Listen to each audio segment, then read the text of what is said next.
और आइए शुरुआत करने जा रहा हूं आज की पहली बड़ी खबर के साथ। और पहली बड़ी खबर है, आपको बताऊंगा ट्रंप का सीज फायर और ईरान फायर। आखिर क्या किया है अमेरिका ने।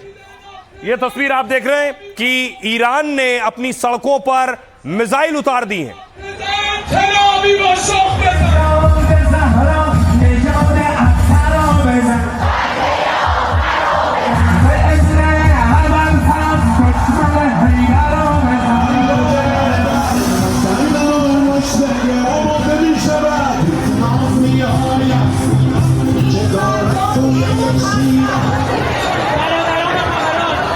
तस्वीरें आप देख रहे हैं ईरान की सड़कों की, जहां लाखों लोग सड़कों पर उतरे हैं और बैलिस्टिक मिसाइल की नुमाइश हो रही है। ईरान बता रहा है कि उसकी तैयारी पूरी है।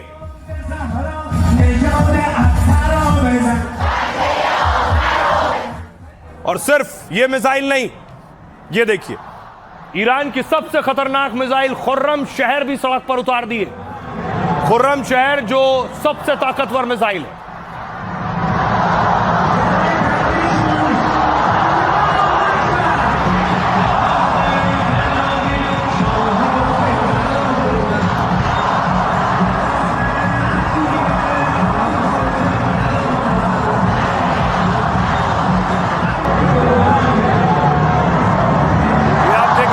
शहर की तस्वीर। ईरान में आखिर क्या हो रहा है? ईरान कह रहा है हमने तैयारी पूरी कर ली है और हमारी तैयारी फिर पूरी है। आपको बताऊं, सीज फायर आज रात तक था। ट्रंप ने सीज फायर बढ़ा दिया है, लेकिन ईरान अभी भी तैयार है।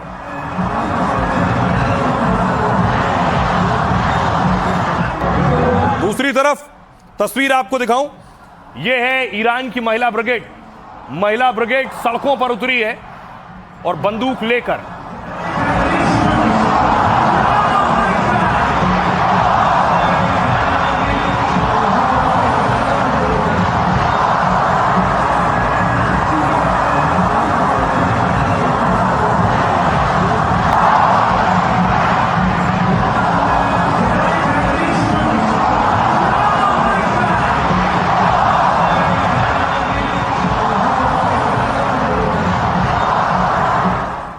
आपको बताऊं अमेरिका ने क्या किया। ईरान को यह तैयारी इसलिए करनी पड़ रही है क्योंकि अमेरिका ने इससे पहले ईरान के जहाज पर कब्जा किया। ईरान का जहाज, ये वो तस्वीर है जिस जहाज पर कल कब्जा किया गया था। और इस कब्जे के बाद ईरान और भड़क गया है। यह कार्गो शिप है जिस शिप पर बाकायदा अमेरिका ने अपने हेलीकॉप्टर उतारे और उसके बाद इस पर कब्जा कर लिया।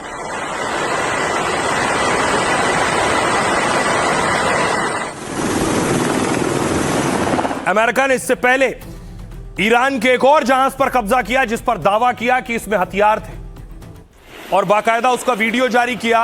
हेलीकॉप्टर के जरिए अमेरिका की फोर्स उस जहाज पर पहुंची और उसे अपने कब्जे में ले लिया। और उसके बाद कहा कि इसमें चीन का माल था जो हथियार बनाने के लिए भेजा गया था।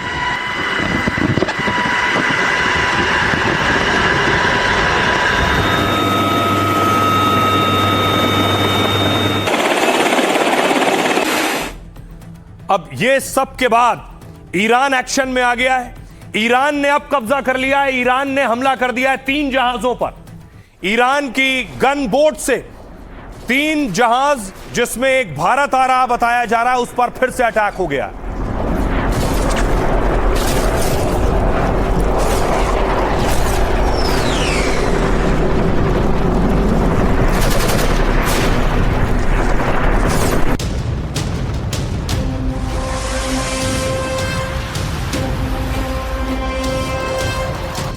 इधर ट्रंप ने सीज फायर बढ़ाने का ऐलान किया और उधर समंदर में ईरान फिर फायर करने लगा। हॉर्मूज के पास ईरान ने 3 जहाजों पर हमला कर दिया है और 2 को कब्जे में ले लिया है। यानी ईरान समंदर में वैसी ही ताकत दिखा रहा है जैसी 2 दिन से ट्रंप की सेना दिखा रही थी। जैसे नाकेबंदी का हवाला देकर अमेरिका ने ईरानी जहाजों को कब्जे में ले लिया, वैसे ही ईरान अब जहाजों पर कब्जा कर दिखा रहा है कि हॉर्मूज पर उसी का कंट्रोल है और उसकी मर्जी के बिना न हॉर्मूज से कोई जहाज गुजर सकता है और न ही ट्रंप शांति या बात की कोई डील कर सकते हैं। अब आइए आपको बताऊं कि ईरान ने कैसे किया है कब्जा, बाकायदा पूरी तैयारी के साथ। ये आप देख रहे हैं कुछ इस तरह। इसी को कहते हैं गनबोट। गन बोट से अटैक किया गया और शिप पर हमला किया गया, जिसके बाद यह कब्जा हुआ है। और 3 जहाज बताए जा रहे हैं जिन पर कब्जा हुआ है। ईरान ने हॉर्मूज के पास 3 जहाजों पर फायरिंग की, 2 पर कब्जा कर लिया है। रॉयटर्स के मुताबिक IRGC ने अपने नियम तोड़ने पर यह कार्रवाई की है और कहा है कि हॉर्मूज समुद्री रास्ते की सुरक्षा से कोई समझौता नहीं होगा। ईरान ने जिन 2 जहाजों पर कब्जा किया है उनमें से एक भारत आ रहा था, एपा मिनाडोसे डिसे नाम के इस जहाज को गुजरात के मुंद्रा पोर्ट पर आना था। लाइबेरिया का झंडा लगा हुआ था इसमें और यह जहाज दुबई से हॉर्मूज होते हुए भारत आ रहा था। समुद्री रास्ते में हेरफेर के आरोप में ईरान ने इस जहाज को कब्जे में लिया। 3 दिन पहले भी भारत के 2 जहाजों पर हॉर्मूज के पास फायरिंग हुई थी। तब अनुमानित और अनुमति के बाद गुजर रहे भारतीय जहाजों पर ईरान ने हमला किया था, जिस पर मोदी सरकार ने कड़ी नाराजगी जताई थी, ईरान के राजदूत को तलब किया था और भारत आ रहे जहाज पर हमला और ईरान के कब्जे से तनाव बढ़ सकता है। ईरान ने जिस दूसरे जहाज पर कब्जा किया है उस पर पनामा का झंडा लगा हुआ था। खबर है कि MSC फ्रांसिस्का नाम का इस कंटेनर जहाज में कच्चे तेल की खेप है। ईरान ने कहा यह बिना हमारी मंजूरी और नेविगेशन सिस्टम से छेड़छाड़ कर आगे बढ़ रहा था, इसलिए हमने हमला कर इस जहाज को समंदर में अपने कब्जे में ले लिया। और पिछले 2 दिनों में अमेरिकी सेना ने ईरान के 2 जहाजों पर कब्जा किया है। माना यह जा रहा है कि ईरान बदले के तौर पर हॉर्मूज के पास यह कार्रवाई कर रहा है। 2 जहाजों पर कब्जे के अलावा 3 जहाजों पर ईरानी सेना के हमले की भी खबर है, जिनमें पनामा के झंडे वाला एक विशाल कंटेनर जहाज यूफोरिया भी था। और खबर यह है कि यूफोरिया जहाज UAE के शारजा से रूस की ओर जा रहा था। अब आपको बताऊं कि आखिर जिन जहाजों पर कब्जा किया है ईरान ने या हमला किया है वो कहां थे। समंदर में जंग चल रही, इससे पहले अमेरिका कब्जा कर चुका है। ये आप देख रहे हैं नक्शा, ये अरब सागर है और ये है ओमान की खाड़ी। ये जहाज आ रहा था और जैसे ही हॉर्मूज स्ट्रेट के पास पहुंचा यहीं इस पर फायरिंग हुई और गन बोट से फायरिंग की गई है, जिसके बाद इसे कब्जे में ले लिया गया है। आइए अब आपको सुनवाऊं कि आखिर क्या कुछ कह रहे हैं विदेश मंत्रालय के प्रवक्ता। बड़ी बात यह है कि भारत के जहाज पर अटैक पहले भी हुआ है, भारत वार्निंग भी दे चुका है ईरान को कि हम ये बर्दाश्त नहीं करेंगे। सुनिए विदेश मंत्रालय का क्या कहना है। हम ईरान और अन्य देशों के संपर्क में हैं ताकि हॉर्मूज से हमारे जहाजों की सुरक्षित आवाजाही तय हो सके। हमारे 2 जहाजों पर गोलीबारी की घटना शनिवार को हुई थी और इसकी सूचना मिलते ही हमने इस मामले को गंभीरता से उठाया। हमने ईरानी राजदूत से मुलाकात की, विदेश सचिव से भी बात की। उन्होंने कहा घटना पर हम गहरी चिंता जताते हैं और इस बात पर जोर दिया कि हम अपने नाविकों की सुरक्षा को सबसे अहमियत देते हैं और मानते हैं कि बिना रुकावट आवाजाही होनी चाहिए। राजदूत ने कहा है कि ये बात संबंधित अधिकारियों तक पहुंचा दी जाएगी। हम अपने जहाजों की सुरक्षा के लिए अधिकारियों के साथ लगातार संपर्क में हैं। और आइए आपको बताऊं कि ये जो हालात है, इस हालात में समंदर में टेंशन बढ़ गई। और समंदर में किस कदर टेंशन बढ़ी है, इसलिए क्योंकि समंदर में भारतीय जहाज भी है। ये तस्वीर आप देख रहे हैं, भारतीय जहाज अब तक समंदर से आए और जो नाविक थे उनका जोश हाई था कि जब दुनिया के जहाज रुके थे तब भारत का जहाज आया है।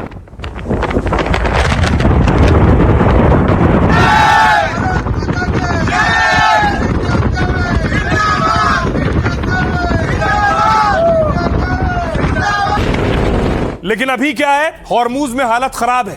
अभी हॉर्मूज में सारे जहाज रुके हुए हैं। ये तस्वीर देखिए, हॉर्मूज में न सिर्फ भारत बल्कि भारत के 14 जहाज फंसे और दुनिया के देशों के जहाज अलग फंसे हुए हैं हॉर्मूज में।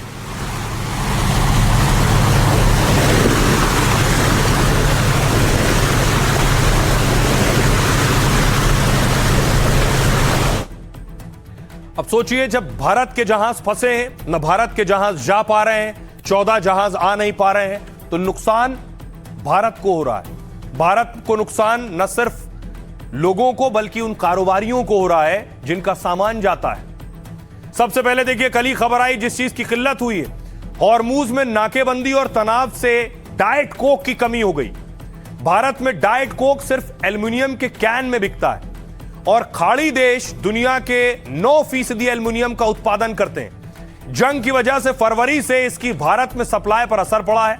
गर्मियों में इस डाइट कोक यानी शुगर फ्री कोक की मांग बढ़ जाती है। 30 से 40 रुपए में मिलने वाला डाइट कोक बहुत से लोगों की पसंद है, लेकिन एल्युमिनियम की सप्लाई बिगड़ी तो डाइट कोक की कमी हो रही है। इसके अलावा एलपीजी की मारामारी, ईरान जंग और हॉर्मूज का असर आम लोगों की रसोई तक पड़ा है। पहले देश में आमतौर पर 15 दिन में दूसरा सिलेंडर मिल जाता था, अब शहरों में 25 दिन और गांव में 45 दिनों में सिलेंडर मिलता है। ऊपर से सिलेंडर को लेकर अफवाह से आम लोगों को दिक्कत बढ़ गई। एक और बड़ी चीज बासमती चावल की। भारत का 60 से 70% बासमती चावल खाड़ी देशों में जाता है, लेकिन ईरान जंग की वजह से पूरी सप्लाई चेन ठप हो गई है। सबसे ज्यादा हरियाणा, करीब 40% चावल हरियाणा से जाता है, लेकिन अब नए ऑर्डर नहीं मिल रहे हैं, पेमेंट नहीं हो पा रही है, तो हरियाणा समेत कई जगह की राइस मिल खतरे में है। यह है स्थिति। सुनिए जरा ज्वाइंट सेक्रेटरी सुजाता शर्मा क्या कह रहे हैं। जैसा कि आप जानते हैं, वेस्ट एशिया क्राइसिस के चलते हमारा क्रूड, एलपीजी और नेचुरल गैस इंपोर्ट अफेक्ट हुआ है, परंतु भारत सरकार ने कई इफेक्टिव स्टेप्स लिए हैं ताकि एलपीजी का पीएनजी, पेट्रोल और डीजल की सप्लाई सुचारू रूप से की जा सके और कंज्यूमर्स को कम से कम परेशानी का सामना करना पड़े। इसके चलते मैं आपको ये बताना चाहूंगी कि डोमेस्टिक एलपीजी की सप्लाई नॉर्मल है और किसी भी डिस्ट्रीब्यूटर पर कोई ड्राई आउट रिपोर्टेड नहीं है। क्रूड इन्वेंट्रीज मेंटेन्ड हैं, sufficient crude inventories are available, refineries optimum capacity पर ऑपरेट हो रही हैं। अंत में मेरी सभी लोगों से ये प्रार्थना है कि हमारे पास सफिशिएंट स्टॉक है, चाहे वो एलपीजी है, चाहे पेट्रोल है या डीजल है। कृपया पैनिक बाइंग से बचें और अफवाहों पर विश्वास न करें। हम तो चाहते हैं कि जंग खत्म हो, ये जंग होना ही नहीं चाहिए था। उनकी क्या कोशिश थी, क्या मकसद था, अभी तक हम समझ नहीं पाए, लेकिन चलिए जो उन्होंने किया गलत किया, लेकिन अब तो कम से कम खत्म करें, क्योंकि हर मुल्क का जो है कहीं ना कहीं इस जंग की वजह से हम पे असर पड़ रहा है। तेल की कीमतें बढ़ रही हैं, तेल का सप्लाई कम हो रहा है, एसेंशियल सप्लाईज और सप्लाई चेन में असर पड़ रहा है। तब भी बाकी मुल्कों के मुकाबले हमारी हालत तब भी बेहतर है। सही कह रहे थे अमर अब्दुल्ला कि बाकी मुल्कों के मुकाबले भारत की स्थिति बहुत बेहतर है, क्योंकि दुनिया की स्थिति खराब हो रही है, क्योंकि अमेरिका ने भी हॉर्मूज में नाकेबंदी कर दी है। अमेरिका ने क्या किया? अमेरिकी सेना लगातार धमकी दे रही है, उन जहाजों को धमकी दे रही है जो वहां से गुजर रहे हैं। You must alter course and go back to the Indian Ocean immediately. If you don't obey my order, you will be targeted. Out. Sky 4, this is U.S. Navy Warship 115. Request you return to original port of call in Iran. How copy? Over. Motor Vessel Tosca. Motor Vessel Tosca. अब देखिए जरा दुनिया को क्या नुकसान हो रहा है। सिर्फ हिंदुस्तान को नुकसान नहीं हो रहा, दुनिया को इससे कहीं ज्यादा नुकसान हो रहा है, क्योंकि दुनिया हॉर्मूज रूट का इस्तेमाल करती है। आपको बताऊं, सबसे पहले यूरोप, फ्रांस से लेकर इटली तक तेल के दाम बढ़ गए, क्योंकि यूरोप के देशों का तेल भंडार खाली हो रहा है। खबर यह कि यूरोप के पास केवल 6 हफ्तों का फ्यूल बचा है, मतलब हवाई जहाजों में इस्तेमाल होने वाले ईंधन की कमी है। जेट फ्यूल कम और महंगा होने से हवाई टिकट की कीमतें बढ़ रही है और इसकी वजह से यात्रियों की संख्या घटी है और एयरलाइंस घाटे में चल रहा है। अकेले जर्मन एयरलाइंस लुफ्थांसा ने 20,000 फ्लाइट्स रद्द कर दी। कई एयरलाइंस घाटे वाले रूट को बंद करने की तैयारी में। ब्राजील का देखिए हाल क्या है। ईरान युद्ध के चलते चीनी महंगी हो सकती है। यहां दुनिया के सबसे बड़े चीनी उत्पादक ब्राजील में संकट बढ़ गया है। ऊर्जा की बढ़ती कीमतों का असर चीनी मिलों पर पड़ रहा है और चीनी मिल बायोफ्यूल का रुख करेंगी तो लागत बढ़ जाएगी और इसका असर ब्राजील से दुनिया भर की चीनी पर पड़ेगा। पाकिस्तान का तो और बुरा हाल है। पहले से कमजोर पाक की अर्थव्यवस्था चरमरा गई है। पाकिस्तान में डीजल 500 और पेट्रोल 450 रुपए पार कर गया। आटा, दाल, चावल जैसी चीजों की कीमतें बेतहाशा बढ़ी हैं। तेल गैस के संकट को देखते हुए पाकिस्तान बड़े कदम उठा रहा है। रात 8 बजे के बाद ज्यादातर शहरों में लॉकडाउन लग जाता है। आम लोगों को शादी समारोह जैसे आयोजन की मनाही है। पाकिस्तान ने शांति वार्ता के लिए भी करोड़ों रुपए खर्च किए, लेकिन न कोई फैसला हुआ, न पाक की कोशिश काम आई है। पड़ोसी मुल्क बांग्लादेश का हाल देखिए। बांग्लादेश में तेल से कपड़ा और इंटरनेट पर भी असर पड़ा है।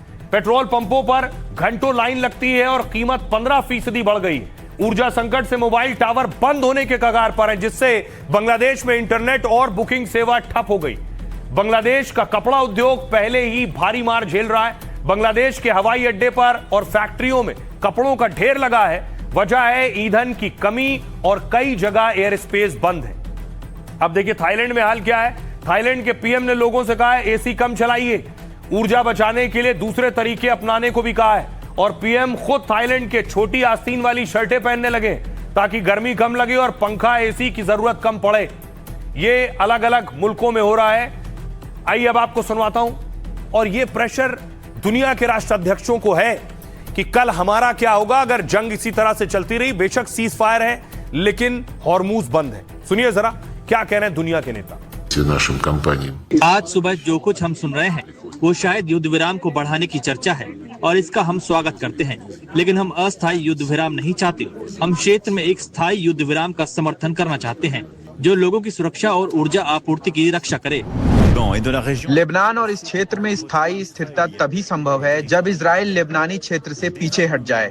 लेबनानी लोग अंतर्राष्ट्रीय समुदाय के समर्थन से हिजबुल्लाह की मदद से बाहर हो। ये भी जरूरी है कि हिजबुल्लाह जिसने लेबनान को युद्ध में घसीटकर एक बड़ी रणनीतिक गलती की है, इजराइल को निशाना बनाना बंद करे और इजराइल ने लेबनान से सीज फायर का जो ऐलान किया है उसका सही मायने में पालन करे। युद्ध लंबा चले तो उनके लिए बहुत ही नुकसानदेह होगा, क्योंकि दुनिया की ज़बरदस्त तबाही होगी। अमेरिका का मेनलैंड के ऊपर तो हमला नहीं होगा, लेकिन जहाँ तक जीसीसी कंट्रीज़ है और मिडल ईस्ट की बाकी कंट्रीज़ है, उनका जो इंफ्रास्ट्रक्चर बाकी बकाया रह गया है कम्प्लीटली डिस्ट्रॉय हो जाएगा। और दूसरा जो है डिसैलिनेशन प्लांट जो है और उनके एनर्जी के साधन है वो भी बर्बाद हो जाएंगे, जिससे दुनिया काफ़ी बड़े पैमाने पर प्रभावित होगी कई सालों के लिए। इससे ट्रंप के जितने भी एलाइज है मिडिल ईस्ट में वो प्रभावित होंगे।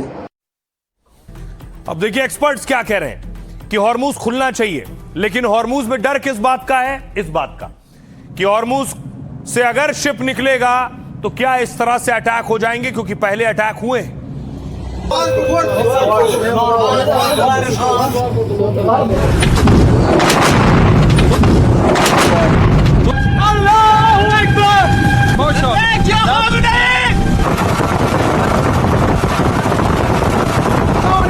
अब देखिए हॉर्मूज पर ईरान का फॉर्मूला क्या है। ईरान का फॉर्मूला है जहाज तो गुजरेंगे लेकिन हमारी मर्जी से। ये कैसे होगा?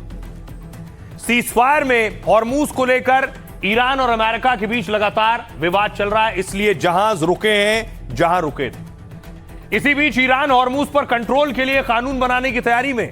इसके लिए ईरान ने कुल 12 नियम बनाए हैं। उसके मुताबिक इजराइल का कोई जहाज हॉर्मूज से गुजर नहीं पाएगा।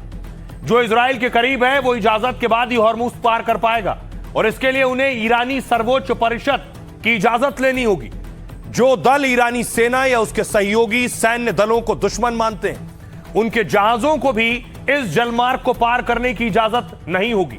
इनके अलावा जो जहाज हॉर्मूज पार करेंगे उन्हें टोल देना होगा, और इस टोल का भुगतान भी सिर्फ ईरानी रियाल में करना पड़ेगा।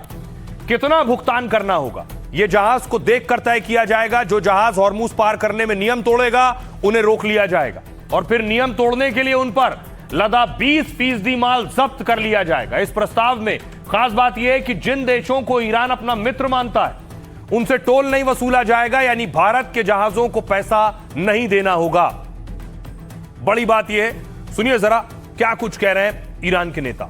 फिलहाल अमेरिका से कोई बातचीत नहीं होगी। जब दुश्मन हमारी शर्तें मानेगा तभी बातचीत होगी। दुश्मन को मानना होगा कि हम जीत की स्थिति में हैं और वो हार की स्थिति में।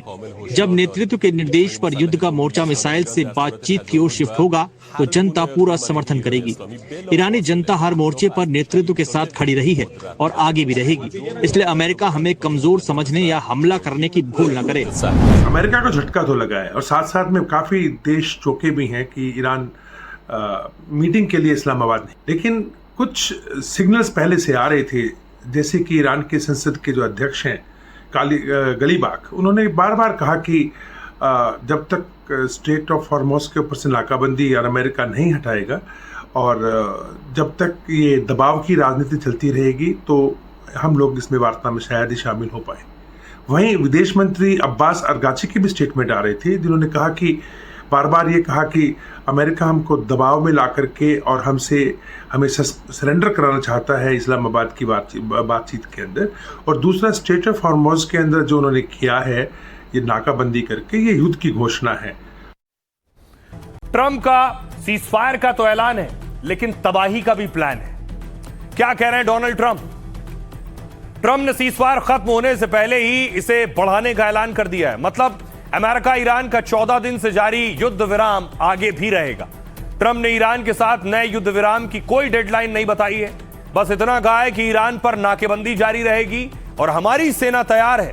मतलब अमेरिका सैन्य दबाव बनाएगा लेकिन सीधे हमले जैसी कार्रवाई नहीं करेगा।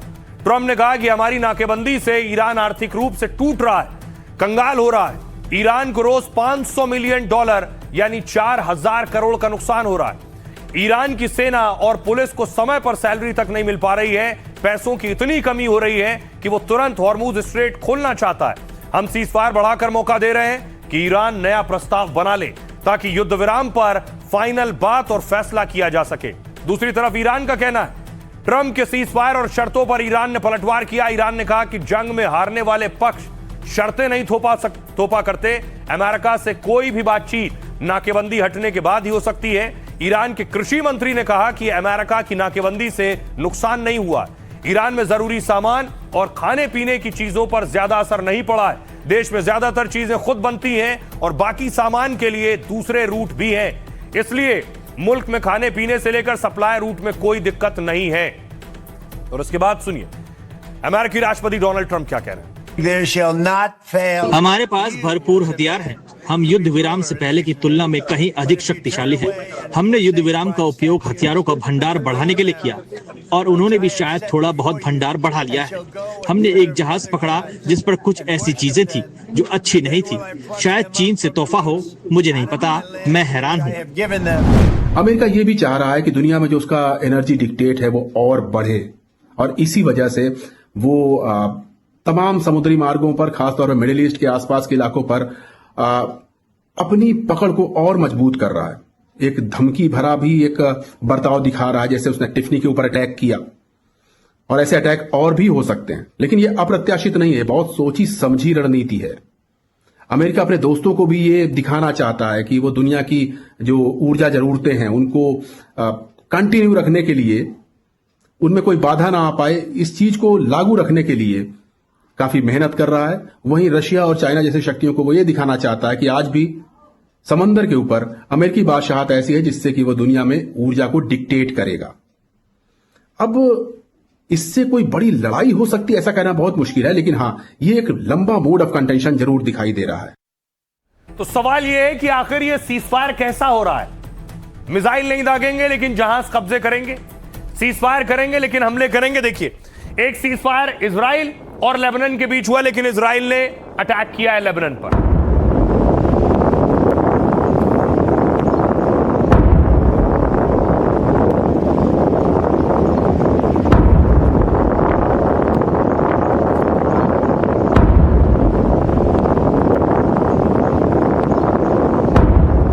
दूसरी तरफ हिजबुल्लाह के जो लड़ाके मारे गए उनका आज अंतिम संस्कार हुआ। तस्वीर अगली दिखाई प्लीज। हिजबुल्लाह के लड़ाकों के अंतिम संस्कार की ये तस्वीरें आप देख रहे हैं कि लाखों लोग सड़कों पर उतर कर आए हैं और उन लड़ाकों के आखिरी और अंतिम संस्कार में शामिल हुए।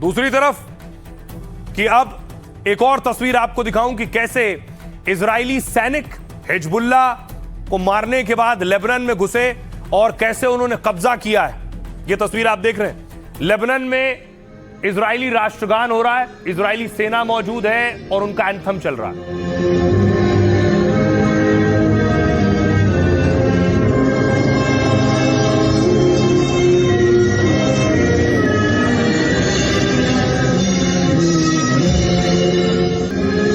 और यही वजह है कि ईरान को यह डर है कभी भी कुछ भी हो सकता है।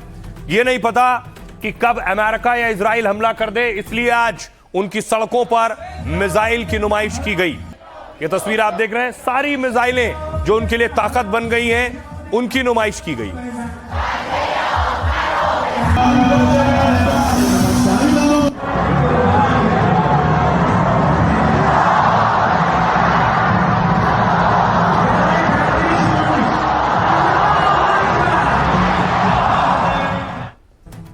ये आप देख रहे हैं, ये है खुर्रम शहर। ये सबसे खतरनाक मिसाइल है। ईरान समंदर से लेकर आसमान तक फिर से हमले की तैयारी में है। ईरानी सेना ने जवानों को हर हालत से निपटने के लिए कहा है, अलर्ट रहने को कहा है, क्योंकि उसे लगता है कि ट्रंप ने भले ही सीज फायर का ऐलान किया है, लेकिन अमेरिका कभी भी धोखा देकर हमला कर सकता है और ऐसी हालत में जवाब देने के लिए ईरान हर मोर्चे पर तैयार है। ईरान अपनी ड्रोन और मिसाइल क्षमता को और आगे बढ़ाने में लगा हुआ है। हाल में ईरान की राजधानी तेहरान में एक मिसाइल रैली निकाली गई और इस दौरान IRGC के लड़ाके मिसाइल लेकर रैली में पहुंचे।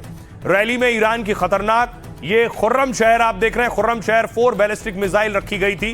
खुर्रम शहर 4 को ईरान की सबसे घातक मिसाइल माना जाता है। करीब 2000 किलोमीटर रेंज वाली ये हाइपरसोनिक मिसाइल है और मतलब आवाज की गति से भी 8 गुना ज्यादा तेजी से चलती है ये। इसे मोबाइल लॉन्चर से दागा जा सकता है और रडार की पकड़ में नहीं आती है। इस मिसाइल से इजराइल अमेरिका को जंग में भारी नुकसान पहुंचाया है। मिडिल ईस्ट में दुश्मन के कई सैन्य और ऊर्जा ठिकाने तबाह कर दिए। खुर्रम शहर 4 1000 किलो के वॉरहेड के साथ हमले को तैयार है। मतलब कंक्रीट जैसे बंकर या मजबूत बेस को भी तबाह कर सकता है। यह है इसकी खासियत। आइए अब आपको सुनवाता हूं, सुनिए जरा खमनेई के प्रतिनिधि क्या कह रहे हैं। फिलहाल अमेरिका से कोई बातचीत नहीं होगी। जब दुश्मन हमारी शर्तें मानेगा तभी बातचीत होगी। दुश्मन को मानना होगा कि हम जीत की स्थिति में हैं और वो हार की स्थिति में। जब नेतृत्व के निर्देश पर युद्ध का मोर्चा मिसाइल से बातचीत की ओर शिफ्ट होगा तो जनता पूरा समर्थन करेगी। ईरानी जनता हर मोर्चे पर नेतृत्व के साथ खड़ी रही है और आगे भी रहेगी। इसलिए अमेरिका हमें कमजोर समझने या हमला करने की भूल न करे। अब देखिए ईरान क्या कर रहा है। ईरान उन लोगों को चुन रहा है जो पकड़े गए हैं इजराइल और अमेरिका की मदद करने में। इस तरह के बहुत से एजेंट पकड़े गए हैं। कुछ मुसाद के एजेंट थे, कुछ अमेरिका के लिए काम कर रहे थे, कुछ CIA के लिए काम कर रहे थे। बहुत सी गिरफ्तारियां हुई हैं इन लगभग 45-50 दिन के बीच। ये ट्वीट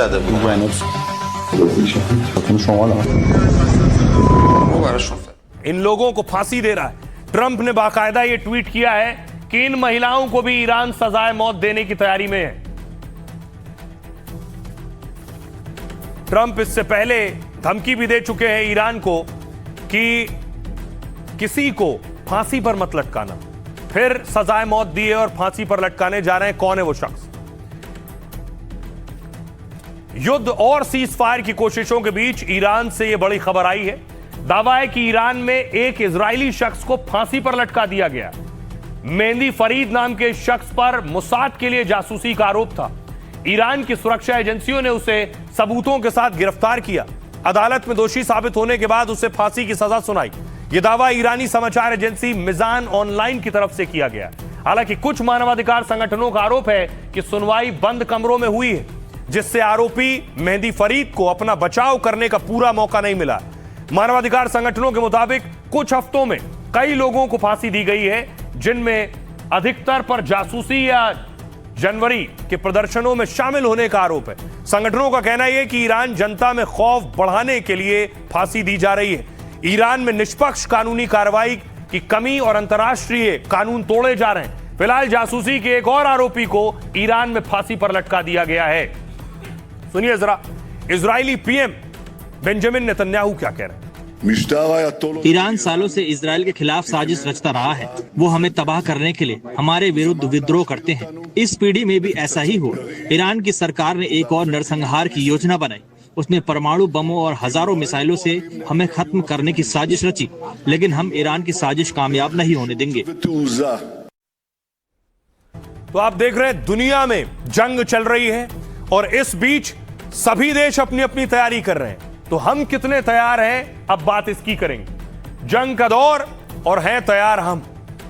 आज आपको बताऊं, ये तस्वीरें आप देख रहे हैं आज कैसे भारत की सड़क पर फाइटर्स उतर रहे थे, हेलीकॉप्टर्स और कमांडोज उतर रहे थे।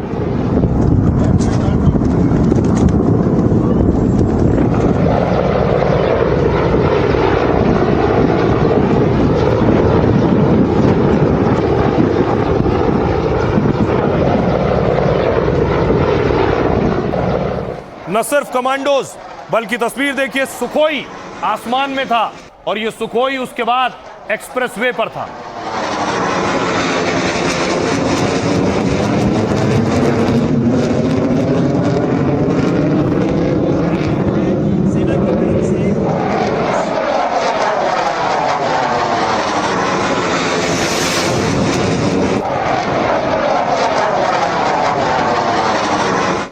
अब आपको दिखाऊं, देखिए जरा, एक एक कर फाइटर टचडाउन कर रहे थे। आधा दर्जन से ज्यादा फाइटर्स उतार दिए गए इस एक्सप्रेसवे पर।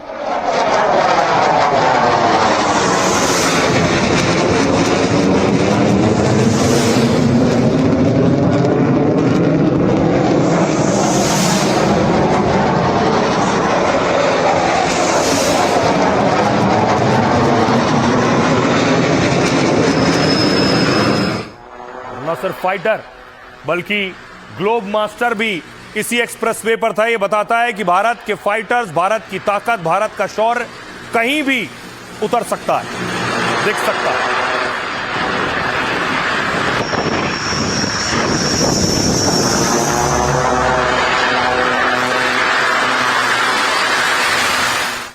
भाई आपको बताऊं, यह जो एक्सरसाइज हो रही है इसका मतलब क्या है? जब दुनिया में जंग चल रही है उस बीच इस एक्सरसाइज का मतलब है ये एक्सप्रेसवे भारत के जाबाजों ने सुल्तानपुर में जहां युद्धाभ्यास किया है, पूर्वांचल एक्सप्रेसवे पर वो हवाई पट्टी 3 किलोमीटर से ज्यादा लंबी है और जहां दिन में वायुसेना का करीब 3 घंटे तक ये एयर शो चला है, फिर शाम 6 बजे से लेकर 9 बजे तक भी अभ्यास किया गया है।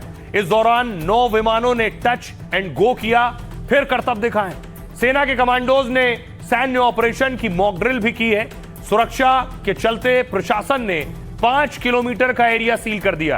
एक्सप्रेसवे पर हवाई पट्टी रणनीतिक तौर पर अहम होती है, जो युद्ध या फिर आपातकालीन स्थितियों में काम करती है, क्योंकि तब एक्सप्रेसवे को बैकअप रनवे बनाया जा सकता है। जंग की स्थिति में होता क्या है कि आपके एयरबेसेस उड़ा दिए जाते हैं। जब एयरबेसेस उड़ गए तो फाइटर कहां से उड़ेंगे? तो फाइटर्स के लिए एक्सप्रेसवे आपकी सड़क ऐसी बनाई जाती है जहां से लड़ाकू विमानों को लैंड और टेक ऑफ किया जा सके, जिससे वायुसेना को एक ही जगह पर निर्भर नहीं रहना पड़े, क्योंकि युद्ध में एयरबेस ही दुश्मन का पहला टारगेट होता है और ऐसे में एक्सप्रेसवे से उड़ान भर के विमान हमला कर सकते हैं। ये सरप्राइज अटैक होते यानी दुश्मन को चकमा दिया जा सकता है, क्योंकि दुश्मन देश को पता नहीं होता है कि विमान कहां से उड़ान भरेंगे और इसके अलावा सेना को रसद और हथियार सप्लाई भी आसान हो जाती है।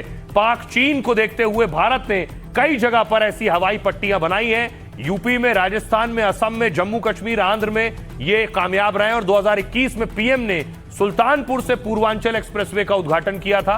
पीएम मोदी एयरफोर्स के हरकुलेस जहाज से एयर स्ट्रिप पर उतरे थे। उस वक्त हमारे सहयोगी उस वक्त वहां मौजूद थे, अजय दुबे, उनकी रिपोर्ट देखिए। लखनऊ से पूर्वांचल को जाने वाले पूर्वांचल एक्सप्रेसवे पर जो ड्रिल है उसकी शुरुआत हो चुकी है और पहला जहाज जो है आप उसे देखेंगे लैंडिंग कर चुका है। C-295 मालवाहक जहाज है भारतीय वायुसेना का और अब से कुछ देर पहले ही यहाँ पर लैंड करता हुआ ये जहाज दिखाई दिया और देखिए किस तरीके से यहाँ पर वायुसेना के तमाम अधिकारी मौजूद हैं। सुरक्षा के एहतियातन इंतजाम है। C-295 मालवाहक बड़े पैमाने पर सेना का डिप्लॉयमेंट हो, ऐसी चीजों के लिए ये जहाज जो है प्रयोगी है। अब देखिए जरा क्या क्या उतारे गए, कौन कौन से फाइटर्स आपके सामने है। ये रफाल विमान अभी भारतीय वायुसेना की सबसे बड़ी ताकत है। फ्रांस में बने इस लड़ाकू विमान में हाईटेक डबल इंजन होते हैं। इसमें 3 तरह की खूंखार मिसाइलें लगी होती हैं जो हमले करती हैं। यह है सुखोई 30 MKI। रूस में बना यह विमान एक बार में 3000 किलोमीटर तक उड़ सकता है। यह फाइटर प्लेन उड़ान के दौरान हवा में ही ईंधन भर सकता है। इसमें रफाल जैसे डबल इंजन हैं जो इमरजेंसी में काम आते हैं। यह है मिराज 2000। मिराज विमान 2500 किलोमीटर प्रति घंटे की टॉप स्पीड से उड़ता है। फ्रांस में बने इस जेट का अधिकतम वजन 17,500 किलो है। यह अपने साथ 63,000 किलो के हथियार ले जाने की ताकत रखता है। यह जगुआर विमान 1700 किलोमीटर प्रति घंटे की रफ्तार से उड़ता है। यह 36,000 फीट की ऊंचाई तक उड़ान भरने में सक्षम है। यह विमान 600 मीटर के रनवे से लैंडिंग टेक ऑफ कर सकता है। यह C-295 यह विमान वायुसेना का ट्रांसपोर्ट एयरक्राफ्ट विमान है, यानी यह हथियार, सैनिक सामान ले जाने में सक्षम है। 482 किलोमीटर प्रति घंटे की रफ्तार से उड़ने वाला यह विमान भारत में बन रहा है और यह है Mi-17 हेलीकॉप्टर। हवाई पट्टी पर भारतीय कमांडो इस हेलीकॉप्टर से उतरे जिन्होंने युद्ध के लिहाज से सैन्य ऑपरेशन का अभ्यास किया है। यह भारत की ताकत है और दुश्मन को भी पता है कि भारत कितना ताकतवर है। सुनिए जरा रक्षा मंत्री राजनाथ सिंह को। ऑपरेशन सिंदूर में हमारी सेना ने क्या कमाल किया है वो तो बतलाने की जरूरत है नहीं।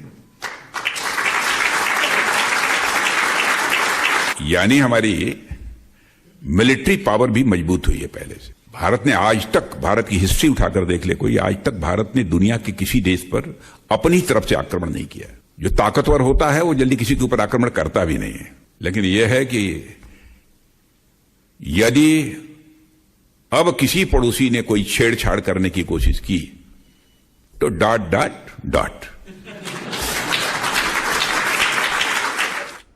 तो रक्षा मंत्री राजनाथ सिंह दुश्मन को साफ साफ वार्निंग दे रहे थे कि अब कोई हिमाकत की तो ... लेकिन दुश्मन ने जो हिमाकत की थी और उसका ... हुआ, उसको 1 साल हो गया है।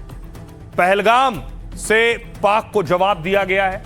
पहली तस्वीर, पहलगाम को 1 साल हो गए जब भारत के वो बेगुनाह लोग, वो पर्यटक जो पहुंचे थे यहाँ पे पर्यटक के तौर पर पहलगाम में और उन पर हमला किया गया। आप टेंशन मत लो, अब बेटा आप यहाँ पे रहो, हम साथ में। मैडम, ये जो भीड़ सब है प्रेसिडेंट, आप टेंशन मत लो, मेरे बेटे का बच्चा लो, हम बचा देगा, कोई बात नहीं। बेहतर भेलपुरी खाली से मेरा पति साइड में था। ये तस्वीरें आज भी लोगों के जहन में ताजा हैं। इसीलिए आज देखिए जम्मू में प्रदर्शन किया गया, जम्मू में पाकिस्तान के झंडे जलाए गए।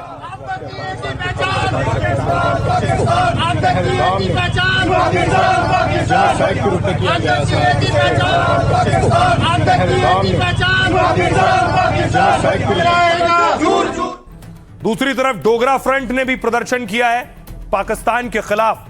यह तस्वीर आप देख रहे हैं, डोगरा फ्रंट श्रद्धांजलि दे रहा है उन लोगों को जो शहीद हुए।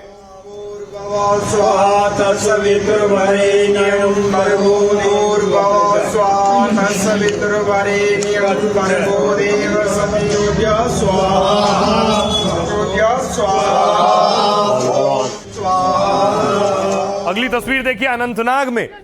यह अनंतनाग की तस्वीर है। ब्लैक डे मनाया, अनंतनाग में काला दिवस मनाया गया।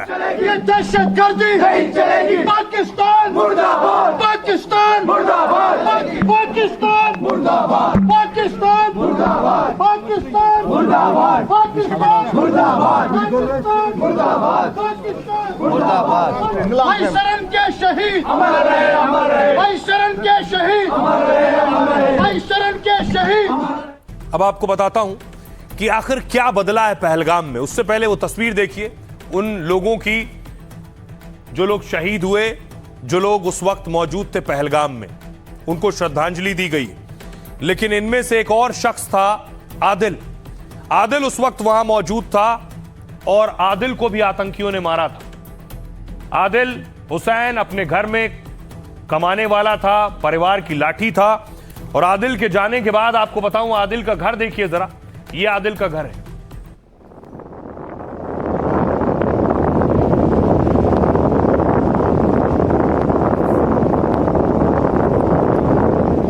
ये आदिल का पुराना घर है। लेकिन आपको जानकर खुशी होगी कि आदिल के परिवार को महाराष्ट्र के डिप्टी सीएम एकनाथ शिंदे ने नया घर बनाकर दिया है।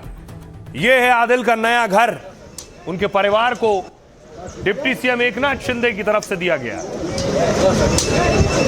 महाराष्ट्र सरकार की तरफ से घर आदिल के परिवार को तोहफा है।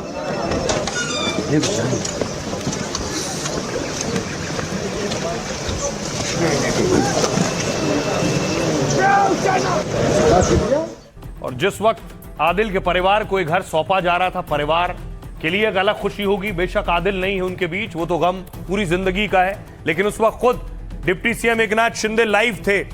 ये आप देख रहे हैं, महाराष्ट्र से डिप्टी सीएम लाइव थे और आदिल का परिवार वहां मौजूद था। जो है टूट जाता है, जो है वो पूरा कंप्लीट हो चुका है। मैं अपनी तरफ से और अपनी फैमिली की तरफ से तहे दिल से शुक्रिया अदा करता हूँ। हम लोग आपके साथ हमेशा है। ठाकुरे साहब जो थे वो किसी भी धर्म को, किसी भी जात पात को नहीं देखते थे। वो खाली इंसानियत को लेके चलते थे। मैंने आप में उनको देखा। और ये अब आपको दिखाऊं आदिल के परिवार को जो घर मिला है, किस किस हालात से गुजरा है परिवार, और एक साल में अभी भी आदिल का गम और उनके आसपास आदिल नहीं है, वो इसे भुला नहीं पाए। तो आदिल को नया घर उनके परिवार को मिल गया है और वो उस नए घर में शिफ्ट हो गए। ये उसी घर की तस्वीरें हैं। इससे पहले आदिल का परिवार एक पुराने घर में रहता था और ये नया घर है जो आदिल के परिवार को मिला है। आतंकी से लड़ने वाले आदिल के परिवार को ये उनका नया आशियाना है। बहुत ही शानदार और आकर्षक बना है। इस घर के अंदर कई तरह की आधुनिक सुविधाएं हैं। नया और पक्का बना ये घर आदिल के परिवार के लिए उनके गांव हापतनार में बनाया गया है और अब आदिल का परिवार पहलगाम के अपने नए घर में शिफ्ट हो गया है। यह घर पूरी तरह से सुसज्जित है और इसे महाराष्ट्र के उप मुख्यमंत्री एकनाथ शिंदे की पहल पर बनवाया गया। इस घर को बनाने में करीब 10 से 12 लाख रुपए खर्च आया है और इस खर्च को शिंदे की पार्टी ने उठाया। घर का औपचारिक हस्तांतरण भी ऑनलाइन माध्यम से जुड़कर एकनाथ शिंदे ने ही किया है। आदिल की शहादत के 1 साल बाद उनके परिवार को घर मिला, क्योंकि आदिल 22 अप्रैल 2025 को टूरिस्ट के साथ बैसरन घाटी गए थे, तभी आतंकी से भिड़े और उनकी जान चली गई। परिवार की जिम्मेदारी 29 साल के आदिल पर ही थी। ऐसे में परिवार की मदद के लिए सरकार और कई लोग आगे आए। आदिल के परिवार को करीब 20 लाख रुपए की आर्थिक मदद और नौकरी दी गई है। जम्मू कश्मीर सरकार ने आदिल की पत्नी गुलनाज अख्तर को सरकारी नौकरी दी, जबकि शिंदे ने नया घर बनवाया है। तो आदिल के भाई नौशाद इस मौके पर गमगीन थे, मगर उन्हें गर्व भी था। नौशाद ने कहा, आदिल की मौत से हमें तकलीफ तो होती है, लेकिन उससे ज्यादा फख्र होता है कि उसने आतंकियों के सामने घुटने नहीं टेके। हमारे सहयोगी मुकेश सिंह सेंगर पहलगाम पहुंचे, आदिल के आवास पहुंचे, उनकी रिपोर्ट देखिए। तो ये नया घर है क्योंकि उसका जो पुराना घर है वो बहुत जर्जर है और उसे देखते हुए जो जम्मू कश्मीर सरकार है उसने भी हेल्प की है आदिल की, और इसके साथ में जो एकनाथ शिंदे हैं उनकी तरफ से भी आदिल को ये घर गिफ्ट किया गया है। ये देखिए सामने किचन है, इसके अलावा कुछ और कमरे हैं इस घर में। ये नया घर आज ही इसका अनावरण महाराष्ट्र के डिप्टी सीएम एकनाथ शिंदे ने किया है। ये देखिए सामने आदिल के जो भाई हैं वो बैठे हुए हैं और आदिल की तस्वीर भी सामने लगी हुई है। तो ये जो नया घर है ये आदिल के परिवार को सौंपा गया है ताकि उसका परिवार नए घर में रह सके, जो जर्जर घर है उससे बाहर निकले। फकर इस बात का हो रहा है, इससे दिन दिन निकल रहा है कि आदिल ने अच्छा काम किया है। आदिल ने 26 लोगों को बचाते बचाते अपनी जान दे दी है और बहुत सारे हजारों लोग वहाँ पे हैं जिनकी जानें बचाई हैं। गर्व है क्योंकि उसने उस वक्त भी इंसानियत दिखाई, उस वक्त भी उसमें ऐसा जुनून हुआ कि जिसकी वजह से उसका खून गर्म हुआ, जिसे उसने ना हिंदू देखा, ना मुस्लिम, ना सिख देखा, तो अपनी इंसानियत को कायम किया तो और अपनी जान का नजराना दिया। 6 महीने तक हम बिल्कुल घरों में रहे क्योंकि टूरिस्ट लोग नहीं आ रहे थे। अब उसके बाद 1 साल पूरा हो चुका है आज के दिन पे और अब टूरिस्ट लोग आ रहे हैं। बहुत मतलब मुश्किलों का, पिछले साल तो हमने बहुत मुश्किलों का सामना किया। अब आपकी माध्यम से हम पूरे टूरिस्ट भाइयों को, पूरे इंडिया की टूरिस्ट भाइयों को यही मैसेज देना चाहते हैं कि आप आइए, आप घूमिए। कश्मीर आप हिंदुस्तान का ताज है और यहाँ पे मेहमान नवाजी वर्ल्ड में मानी जाती है। तो आप सुन रहे थे कि कैसे आदिल का परिवार और आदिल के घर के हालात बदल गए हैं, क्योंकि आदिल उनके बीच नहीं है। बेशक नया घर मिल गया हो, लेकिन पहलगाम कितना बदल गया। आज देखिए, आज पहलगाम को 1 साल हो गया था, तो आज सुरक्षा चप्पे चप्पे पर चाक चौबंद है और उसके बाद से ही सुरक्षा बढ़ा दी गई।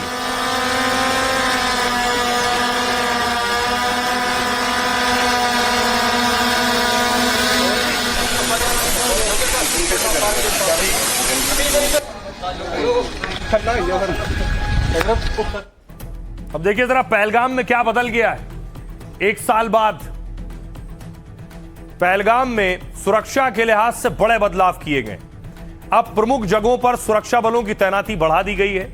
इसके अलावा QR कोड सिस्टम लागू कर दिया गया है, जिससे पर्यटक अपने मोबाइल पर QR कोड स्कैन करें, टैक्सी ड्राइवर, गाइड या दुकानदार की पहचान वेरीफाई कर सके, जिससे उनके नाम, नंबर, आधार और एड्रेस की जानकारी मिले। हमले के बाद पहलगाम में 48 स्थानों को बंद कर दिया गया था, जिसके बाद डर खत्म हुआ और ज्यादातर जगह खोली गई है, लेकिन 6 स्थल अभी भी सिक्योरिटी क्लियरेंस के चलते बंद हैं। खासकर बैसरन घाटी जैसे इलाके में पर्यटकों के लिए अभी खुलने बाकी हैं। कारोबार कमजोर पड़ गया है। स्थानीय लोगों के लिए 1 साल बाद भी चुनौतियां बाकी हैं, क्योंकि आतंकी हमले से स्थानीय कारोबार पर असर पड़ा है। टैक्सी, होटल कारोबारी और घोड़े वालों की आमदनी कम हो गई है। हालात ये है कि कई लोगों को गाड़ी और घोड़े बेचने पड़ गए। पर्यटक की संख्या गिरी है। दावा है कि पहलगाम में 70% पर्यटक कम हो गए। आंकड़ों के मुताबिक मई 2025 से अप्रैल 2026 के बीच पहलगाम में करीब 4.5 लाख घरेलू पर्यटक पहुंचे और जो हमले से पहले के मुकाबले करीब 65 से 70% कम है। पहले यहां हर साल 12 से 15 लाख तक सैलानी आते थे। घाटी फिर गुलजार है। अगर आंकड़ों की तुलना करें तो पिछले साल अप्रैल में हमले के बाद बुकिंग पूरी तरह ठप हो गई, यानी 0 हो गई थी, जबकि इस साल अप्रैल में बुकिंग करीब 90% तक पहुंच चुकी है।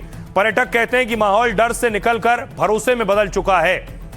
अब उन्हें आपको सुनवाता हूं जो पर्यटक और टूरिस्ट पहुंच रहे हैं घाटी में घूमने के लिए। सुनिए। पहलगाम सुरक्षित नहीं, पूरा कश्मीर सुरक्षित है, इसमें तो कोई बात नहीं है, क्योंकि हमें आज 8 दिन हो गए पूरे। बहुत अच्छा लगा, बहुत ही अच्छे लोग हैं यहाँ के और पूरा कश्मीर अच्छा है। बहुत अच्छा है, बहुत सेफ है कश्मीर। अच्छा है, बहुत अच्छे लोग हैं यहाँ के। देश के बाकी लोग हैं उनसे आप अपील करेंगे कि वो लोग भी घूमने आए? सब आइए घूमने, बहुत अच्छा लगेगा यहाँ पे। बहुत अच्छे 1 बजे तक बाहर रोड पे घूमते हैं, लेडीज से भी घूमते हैं, कोई टेंशन फ्री एकदम। कश्मीर नहीं देखे तो कुछ नहीं देखे।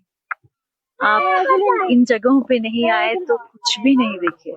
तो अगर उनकी ये सोच है कि हमें तोड़ सके इन इंसिडेंट्स से, तो वो गलत है। हमने उस दिन तय किया था और हम उस चीज पे कायम हैं कि हमारी मुकम्मल कोशिश रहनी चाहिए, हम सब जो हुकूमत में हैं, कि इस तरह के हादसे जो हैं कभी दोबारा ना हो। और उसके लिए चाहे इलेक्टेड गवर्नमेंट, चाहे मरकजी हुकूमत, चाहे लॉ एंड ऑर्डर मशीनरी, हम सब मिलके इस कोशिश को जो है मुमकिन बनाएंगे। उन सारे बेगुनाह पर्यटक जिनका कत्ल किया था उनके गुनहगारों को किस कठोरता के साथ में सजा दे करके भारत की भूमि के विरुद्ध चलने वाली हर गतिविधि, चाहे वो भारत की धरती से हो रही हो या दुनिया की किसी और देश की धरती से हो रही हो। और आइए खबरों में आगे बढ़ते हैं। अब आपको लिए चलता हूं पश्चिम बंगाल और तमिलनाडु, जहां होने वाले हैं चुनाव और वोटिंग से पहले 1600 करोड़ रुपए जब्त किए गए। 1600 करोड़। पहली तस्वीर आपको दिखाऊं। कल चुनाव है, पहले चरण की वोटिंग है कल, उसके पहले तैयारियां पूरी कर ली गई।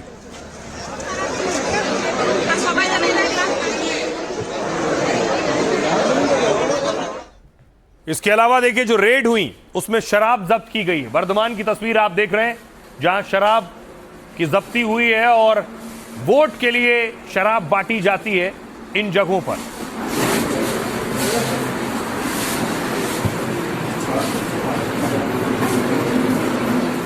सिलीगुड़ी आपको लिए चलता हूं। सिलीगुड़ी की तस्वीर देखिए जरा। यहां कैश जब्त हुए हैं। क्या ये कैश बांटे जाने के लिए जा रहा था? 10 लाख रुपए कैश जब्त हुआ है।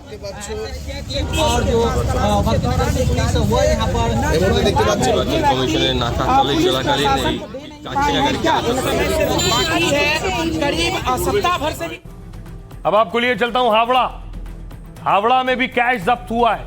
ये सारा पैसा क्या लोगों को बांटा जाना था वोट लेने के लिए? ये तस्वीर आप देख रहे हैं हावड़ा की। 72 लाख के साथ 2 लोगों को गिरफ्तार किया गया है।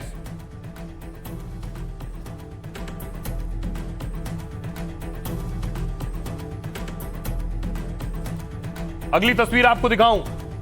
देखिए जरा अगली तस्वीर कि आखिर तमिलनाडु में भी वोटिंग होनी है, तो तमिलनाडु में यह पैसा सीज हुआ है। देखिए ये कैश आप देख रहे हैं। क्या ये सारा पैसा खपाना था चुनाव में? सुंदर सर कुछ और पैसा आपको दिखाता हूं। पेरम्बलूर लिए चलता हूं, वहां भी पैसे जब्त किए गए। ये वो तस्वीर है। लगभग 2 करोड़ 44 लाख रुपए की बरामदगी हुई है पेरम्बलूर में। तो बताया जा रहा है लगभग 1600 करोड़ रुपए तमिलनाडु पश्चिम बंगाल में बरामद हो चुका है। और आइए आपको बताऊं इन राज्यों से और क्या क्या चीजें बरामद की गई। पश्चिम बंगाल और तमिलनाडु में वोटिंग से पहले फुल एक्शन हुआ। दोनों राज्यों में करीब 1600 करोड़ से ज्यादा की जब्ती हुई। इसमें नगद, शराब, नशीला पदार्थ सब शामिल है। साथ ही कीमती धातु और गिफ्ट भी शामिल है।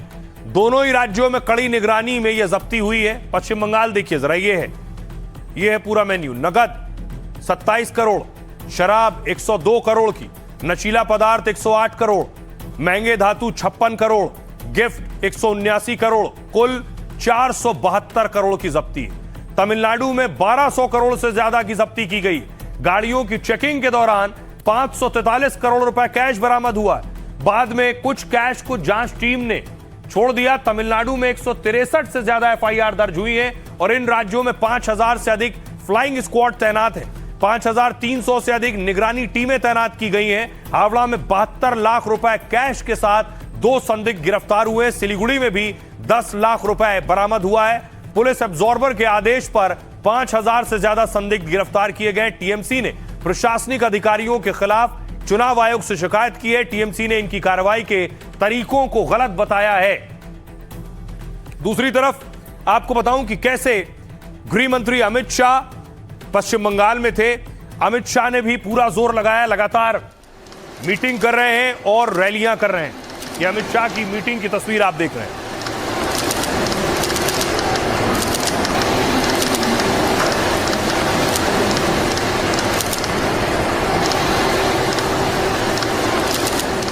और आज रैली के दौरान गृह मंत्री अमित शाह लोगों के बीच पहुंच गए और लोगों से बात करने लगे।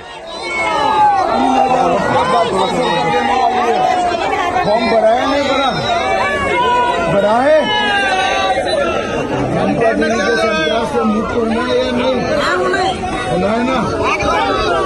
कमल के निशान पर बटन दबाना पक्का बोलो जय।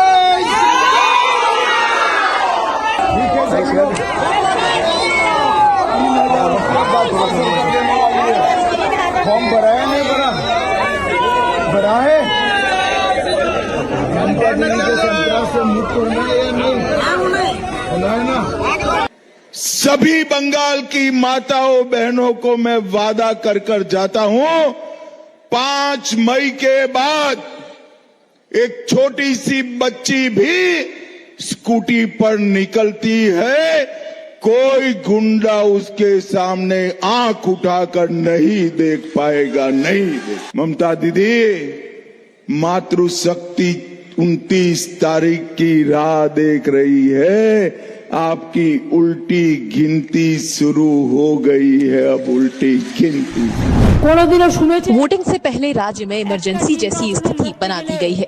राज्य की मशीनरी को तबाह करने के लिए ऐसा किया गया है।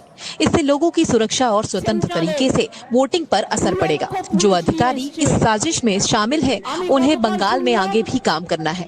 राज्य की जनता चुनाव के दौरान उनके कामों को नहीं भूलेगी। गुंडा लोगों को मैं बोलना चाहूंगा, 29 तारीख का पहले तुम लोग थाने में सरेंडर करो, नहीं तो 7 तारीख चुनाव का रिजल्ट देगा, गंगा में दुबा दुबा के मारूंगा। 7 तारीख के बाद बांग्ला को हमें गुंडा मुक्त करना है। इसीलिए ये टीएमसी का गुंडा को हम वॉशिंग मशीन में साफ करने वाला नहीं हो, हम गंगा माँ में डुबा डुबा के ये लोगों को साफ करूंगा। चेंज का पूरा माहौल है, जनता तैयार है। मोदी जी का रैली आप देख लिया, अमित शाह जी का रैली देख लिया, सब बीजेपी का रैली देख लिया, किस तरीके से जनता का भीड़ हुआ है। जनता तैयार है, बंगाल में चेंज होने वाला है। ये 15 साल जो बर्बाद कर दिया, इसके लिए जनता पूरा के पूरा भाजपा को लाने के लिए तैयार है। और सबसे ज्यादा अगर किसी की चर्चा है पश्चिम बंगाल में तो वो है सीएम योगी आदित्यनाथ। ये तस्वीर आप देख रहे हैं, योगी का धुआंधार प्रचार चल रहा है। योगी का हेलीकॉप्टर पहुंचा है।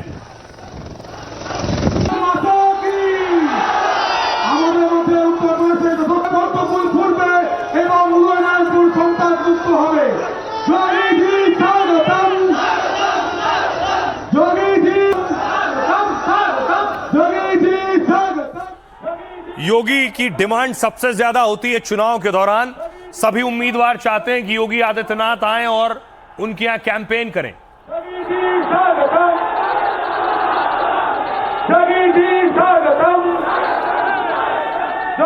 अब देखिए जरा ऐसा क्यों है, क्योंकि योगी का स्ट्राइक रेट बहुत ज्यादा है। मैं आपको दिखाऊं, देखिए जरा योगी का स्ट्राइक रेट क्या है। बंगाल के प्रचार में सीएम योगी की डिमांड है और योगी पर ममता को चौथी बार जीत से रोकने की चुनौती है। इसको लेकर योगी बंगाल में लगातार रैलियां कर रहे हैं। बिहार और दिल्ली में योगी का दांव चल गया। इस वजह से बंगाल बीजेपी को योगी से बहुत उम्मीदें हैं। बिहार विधानसभा चुनाव में योगी ने 31 सीटों पर प्रचार किया था और इसमें 28 सीटों पर एनडीए को जीत मिली थी। 31 में 28, मतलब स्ट्राइक रेट योगी का हो गया 90%। इसके अलावा दिल्ली विधानसभा चुनाव में योगी का शानदार प्रदर्शन रहा। 27 साल बाद दिल्ली में बीजेपी ने सरकार में वापसी की। योगी ने यहां 14 विधानसभा सीटों पर रैली की और इनमें 11 सीटों पर बीजेपी को जीत हासिल हुई। मतलब योगी का स्ट्राइक रेट यहां रहा 78%, यानी 78%। इसलिए बंगाल में भी योगी को प्रचार के लिए बुलाया जा रहा है। क्या योगी के जाने से हवा बदलती है? सुनिए योगी क्या कहना है। जो लोग टीएमसी के लोग बंगाली अस्मिता के साथ खिलवाड़ कर रहे हैं, उनको बताने की आवश्यकता है कि बंगाल की पहचान काबा से नहीं है। बंगाल की पहचान तो मां काली बाड़ी से है, मां काली बाड़ी से। नो कर्फ्यू, नो दंगा। अब यूपी में है सब चंगा, यूपी में पूरा अच्छा है, कहीं कोई दंगा नहीं। 9 वर्ष में कोई दंगा नहीं, कोई कर्फ्यू नहीं। कोई बेटी और व्यापारी की सुरक्षा के साथ खिलवाड़ करता है तो यमराज के घर जाने का टिकट कट जाता है। तो कल पश्चिम बंगाल में चुनाव है, वोटिंग है। सबसे पहले और सबसे सटीक तरीके से रिपोर्टिंग आप देख पाएंगे एनडीटीवी इंडिया पर सुबह वोटिंग की शुरुआत के साथ ही। अब बारी है लाइव का फंडा की। जिंदगी में बहुत से लोग कहते हैं कि हमें आता सब है लेकिन हम कोई काम अच्छे से कर नहीं पाते। ऐसे लोगों को गौतम बुद्ध के उस फंडे से सीखना चाहिए जो उन्होंने अपने एक शिष्य को दिया था। एक बार गौतम बुद्ध गया में प्रवचन दे रहे थे। एक शख्स रोज प्रवचन में आता और सुनता कि महात्मा बुद्ध क्रोध, अहंकार और लालच छोड़ने की बात कर रहे हैं। एक दिन वो महात्मा बुद्ध के पास आया और बोला, गुरुजी, मैं रोज नियम से आपके प्रवचन सुन रहा हूं लेकिन मेरी जिंदगी में कोई बदलाव नहीं आ रहा है। महात्मा बुद्ध ने उससे पूछा, तुम कहां रहते हो? शख्स ने जवाब दिया, पटना में। महात्मा बुद्ध ने पूछा, पटना से यहां से कितना दूर है पटना और तुम कैसे जाते हो? शख्स ने कहा, करीब 100 किलोमीटर है। कभी घोड़े से तो कभी बैलगाड़ी पर बैठकर आता हूं। महात्मा बुद्ध ने पूछा, क्या तुम यहां बैठे बैठे पटना पहुंच सकते हो? शख्स ने कहा, गुरुजी, ये कैसे संभव है?